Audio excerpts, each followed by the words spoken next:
Are you ready to transform your summer into an epic splash-tastic adventure? Say goodbye to wasteful, single-use water balloons and hello to the ultimate in reusable, eco-friendly fun with reusable water balloons.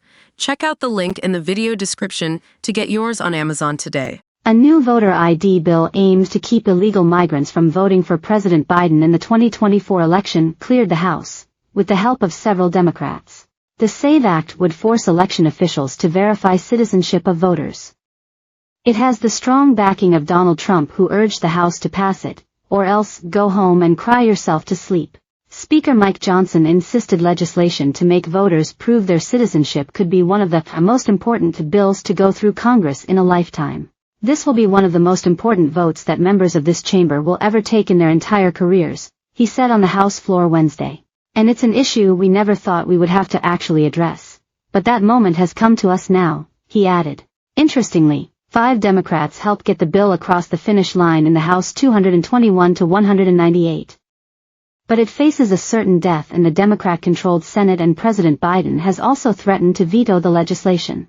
The Speaker added, "Should Americans and Americans alone determine the outcome of American elections? Or should we allow foreigners and illegal aliens to decide who sits in the White House and in the People's House and in the Senate? Most voting ballots require some kind of proof of identity to register to vote, such as a driver's license. Not all of those proofs of ID require citizenship. The bill would specifically require ID requirements like passports or birth certificates." A sampling from 2002 to 2022 of over 1 billion ballots found fewer than 100 cases of voter fraud. Democrat Joe Morell, Democrat New York, said the bill is an overt effort to make Americans believe elections are rife with fraud, calling it a scare tactic. Johnson joined Trump world heavyweight Stephen Miller and Hogan Gidley and Representative Chip Roy to get the legislation across the finish line in the House. The Speaker previously couldn't disclose the exact number of non-citizens who have voted in elections, but had warned the number could be dangerously high. "We all know, intuitively, that a lot of illegals are voting in federal elections.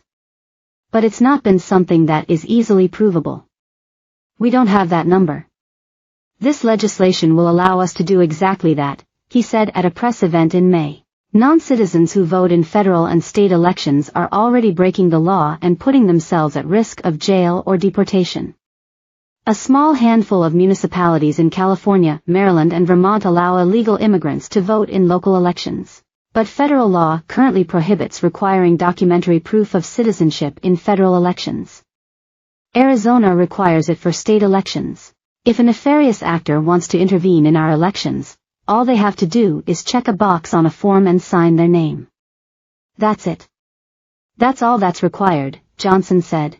Miller, the architect of Trump's immigration policy, called the bill the most important vote that most members of Congress take in their entire careers.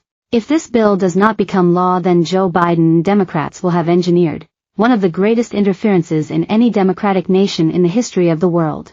The bill would aim to close any loopholes that allow people to register to vote without proof of U.S. citizenship or photo ID, require all 50 states to remove any unlawful immigrants from their voter rolls, add penalties of up to 5 years in prison for election officials who register non-citizens to vote, and require proof of citizenship for those who vote overseas.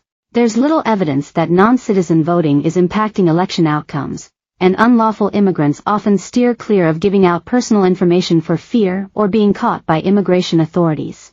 It is possible to vote illegally as an undocumented immigrant, though.